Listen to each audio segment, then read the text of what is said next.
Hello and welcome to the first CAPSH Toll Tickets Tolling in Europe presentation. This will be the first in a series of regular presentations covering all aspects of tolling in Europe. And throughout this series we will look at the different systems, technologies and opportunities covering both light and heavy vehicle tolls and road charges.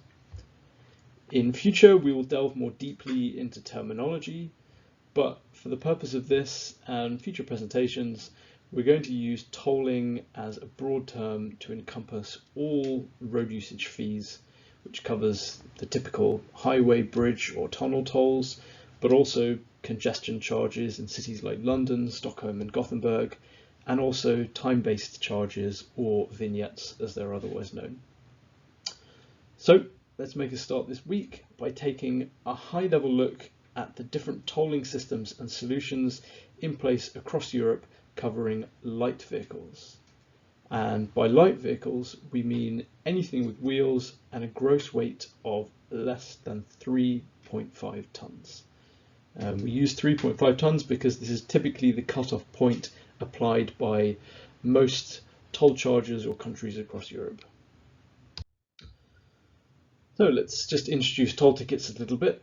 Toll Tickets was founded in 2007 and is based in Rosenheim, close to Munich in southern Germany. It is a 100% owned subsidiary of CAPSH Trafficom and covers both light and heavy vehicles and is also a registered EATS provider. We'll talk about EATS in a future presentation. We provide a range of onboard units and vignettes directly to holiday, occasional or business drivers, but increasingly we also work with other fleet and mobility service providers and car manufacturers on a white label basis. More than 500,000 individuals have used the toll ticket service and know about it, but many more thousands use the services every day without knowing about it. So sticking to light vehicles, Toll Tickets is able to provide either an onboard unit or a paper or digital vignette in 14 countries across the European continent.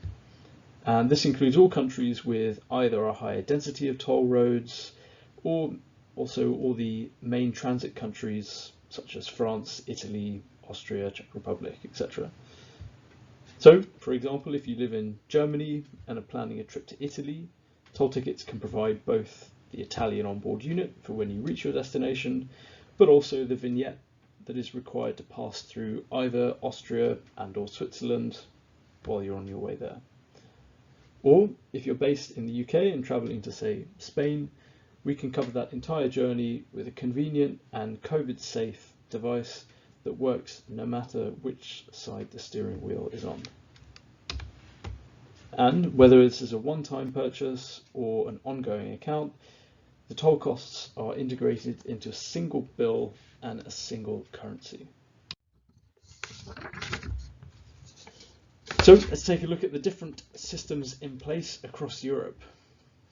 The most common method for collecting tolls on dedicated roads, which are typically motorways and highways, is a mixture of manual pay stations or toll plazas combined with what's called an onboard unit or an OBU for short. Others may also refer to this as a toll tag, but it's the same thing. As you can see in the picture, an OBU is a small box, usually around 6 or 7 centimeters wide, which is placed typically behind or around the rear view mirror on the windscreen.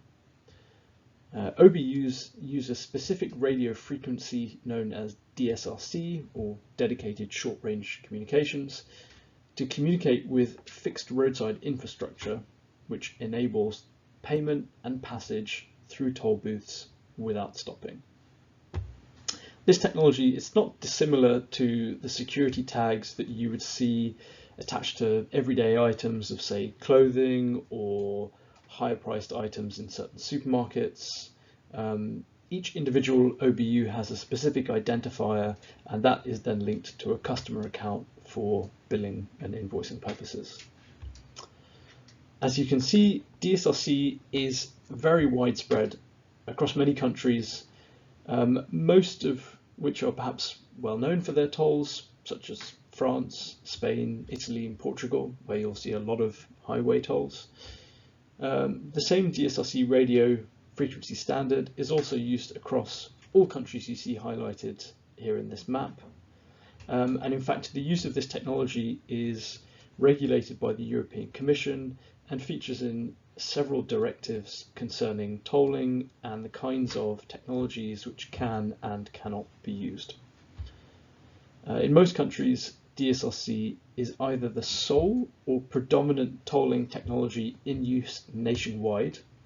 However, there are also countries such as Poland, Sweden, and the UK where it's deployed on, let's say, a slightly more localized basis if you're covering just specific bridges or individual stretches of road.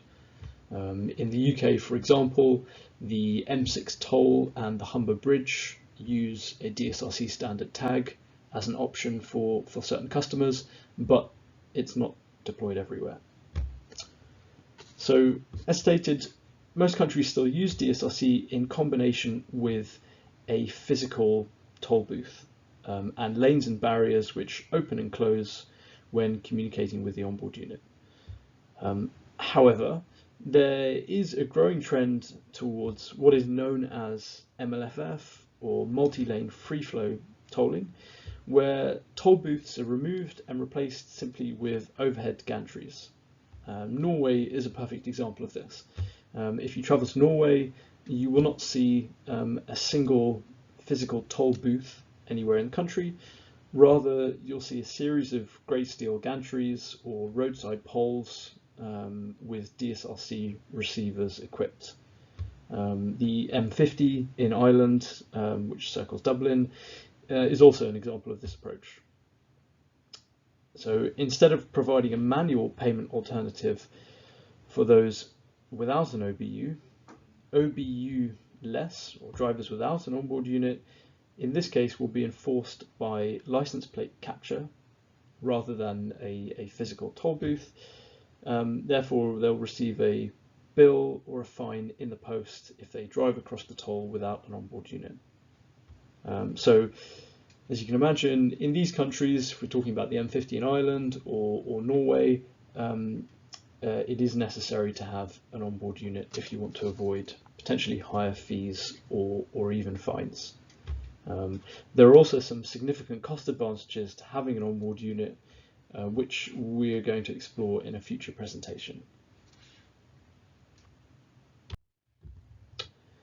So, in addition to countries using DSRC, there are also a large number of countries in Europe which levy what are called time-based charges for the use typically of the primary road network. So again, still highways and first-class roads. Here, motorists must purchase what is called a vignette. But unlike DSRC, the term vignette doesn't really refer to a specific technology. In fact, a vignette can be either a physical thing, a sticker that you put on the windscreen, as you might see in Switzerland, for example, or it can be a completely digital product which is just linked to the vehicle's license plate. Vignettes are known as time-based charges because in almost all cases, drivers will be given a choice of whether to buy a vignette for typically 1 week, several months, or the full year. The only exception to this is Switzerland, where you can only buy a year-long vignette. And whether it's physical or digital, the use of vignettes is typically enforced by a combination of license plate capture and or visual checks, which are sometimes still conducted at country borders. If you drive into Slovenia, for example, it's highly likely you will be checked to see whether you have a vignette clearly displayed on your windscreen or not. And as you can see, the use of vignettes is most prevalent across Central and Eastern European countries for light vehicles. And whereas today most countries, many countries still issue physical vignettes in the form of a sticker, there is actually a clear and accelerating trend towards the use of digital vignettes, which of course can be purchased in real time and are valid immediately. Unlike an onboard unit, which of course has to be ordered in advance and then personalized to the vehicle. In the last 2 or 3 years, we've seen the likes of Bulgaria, Czech Republic and Romania all adopting digital vignettes, joining the likes of Hungary and Slovakia, which have already had digital vignettes for a while. In the next 12 months, Slovenia will also move from a physical to a purely digital vignette, and Switzerland is repeatedly exploring the idea. Austria has kept a foot in both camps. It still issues a physical vignette, but there is also a digital vignette available, although you can only buy the digital vignette directly from the state-owned road operator ASFINAG, and not from toll tickets or indeed any other toll service provider. This is due to consumer protection laws. Also, if you buy a digital vignette directly from ASFINAG, you have to allow at least 18 days due to these consumer protection laws covering the right of cancellation. So unlike places like Hungary or Bulgaria, for example, you can't buy it immediately. And so finally, there are also a handful of examples of what is known as video tolling. So this is quite similar to the method of enforcement that is used for vignettes and the kind of multi-lane free-flow tolling we talked about earlier. Video tolls rely on license or number plate recognition technology, which is otherwise known as ANPR or ALPR. Today, pure ANPR is deployed mostly in urban locations to facilitate congestion charges. So the likes of Stockholm, Gothenburg and London, for example, all use license or number plate capture technology to manage the congestion charges. And similarly to DSRC and the use of an onboard unit, the vehicle license plate is linked to a customer account, and that account is charged each and every time the vehicle crosses a toll point. The use of ANPR has grown in recent years due to some quite significant improvements in both camera hardware and the supporting software, such as, for example, the CAPS deep learning video platform. In fact, ANPR technology has improved to such an extent that we will soon see it deployed on a more nationwide basis. Countries such as Croatia, for example, are moving in this direction, opening multi-lane free-flow tolling, but also using video to support this. In the US, use of ANPR is already quite widespread, and this in fact has enabled the entry of several new and innovative service providers like Upload, mentioned earlier, and we'll explore this in a future presentation, what the implications of this are. So now that we've explained a little bit about the various systems and solutions that are in place and showed you which country deploys which, I wanted to give you a quick overview of the relative size of each country when it comes to the amount of tolls that are collected. So we're going to explore this in some more detail in a future presentation, but just to give a high-level view, for now, of course, you can see that France and Italy in particular are by far and away the largest markets in terms of revenue collected.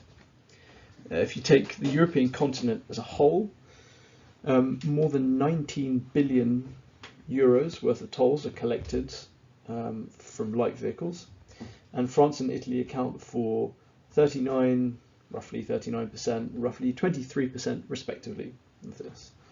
So a combined 62% just for those two countries. And just to be clear, for these figures we have excluded Russia and Turkey. So if we included Russia and Turkey, this 19 billion figure would be a bit higher, but we decided to exclude Russia and Turkey. The reason France and Italy account for such a large share is mostly due to the sheer size of the toll network. So, for example, France currently has over 9,000 kilometers of mostly highway tolls, and Italy has over 6,000 kilometers, again, mostly tolled highways. And the fact that these tolls are collected based on the distance driven, rather than, say, the time spent on the roads, which is the case for vignettes, means the revenues tend to be a little bit higher. The remaining 38% is split much more evenly among countries with either far smaller toll networks and or time-based vignette schemes.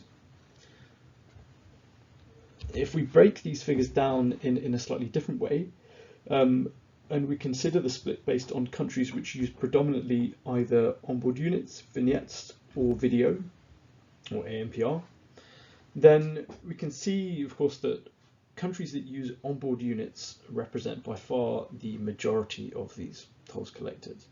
And of course, a lot of this is still due to France and Italy, which would sit within the onboard unit camp. However, if we look further down the list, you can see that other important countries like Norway, Portugal, Spain, which are responsible for fairly large shares as well, also utilize DSRC onboard units rather than, say, a vignette or a video-based toll. Nonetheless, we shouldn't discount vignettes and dismiss them as unimportant.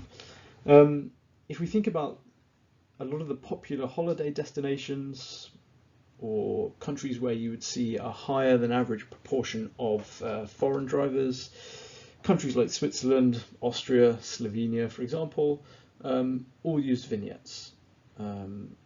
As an example, more than 1/3 of Swiss vignettes that are sold each year are attributable to foreign vehicles and or drivers. Then, of course, you also have countries which have a lot of transit traffic for both light and heavy vehicles. The likes of Hungary, Bulgaria, Slovakia, Czech Republic. Each of these countries also use vignettes for light vehicles, and some of which, as we explained earlier, can be issued in real time via the toll tickets website.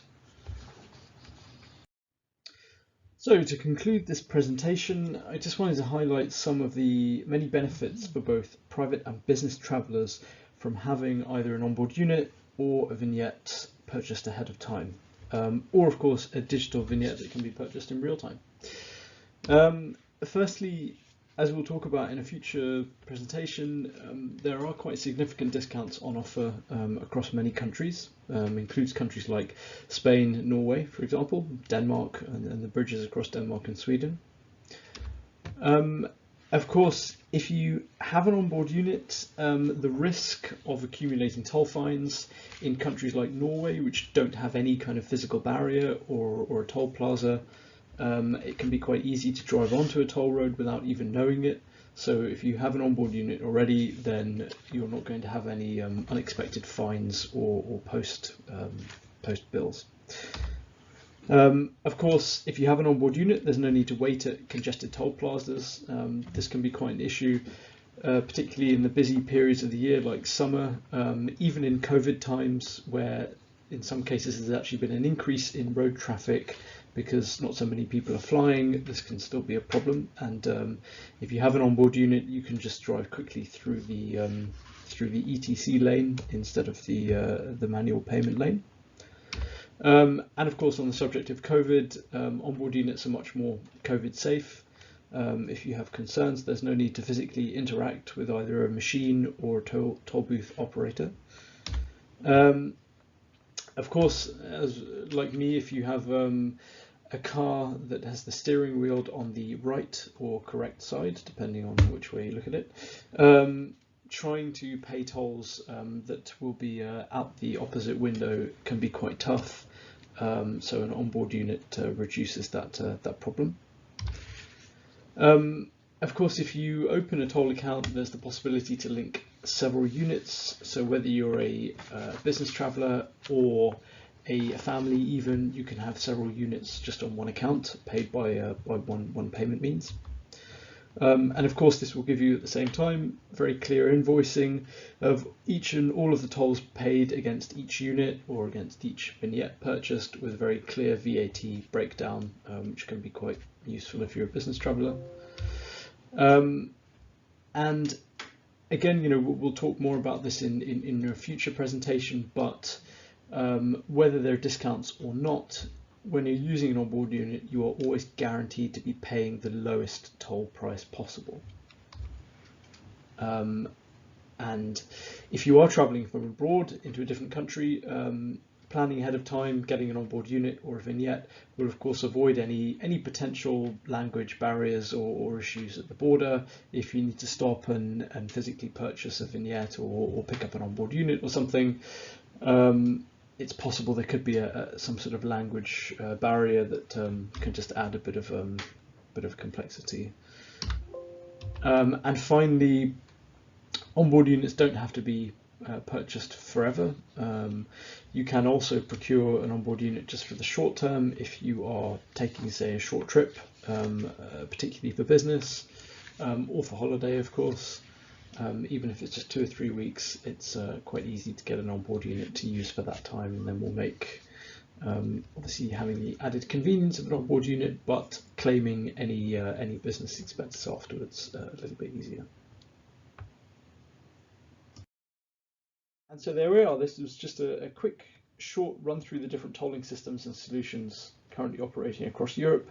I hope it was helpful and that you come away with a little more understanding about what tolling is and where it is and what is used in different countries. We will, over future presentations, go into a lot of the different topics I raised in a lot more detail. And you can see a list of some of those future presentations here on this slide. Of course, if anyone has suggestions or requests for specific topics that we could or should explore, do get in touch with me, and we can certainly look at that. In the next presentation, because I've mentioned it several times already, we will look at the various discounts that are available country by country when you're using an onboard unit. Again, this will just be for light vehicles. So keep a lookout for that. That will appear sometime after Easter. And I hope everyone has a good Easter break, or if you're listening to this at some point in the future, I hope you had a good Easter break. Thanks very much.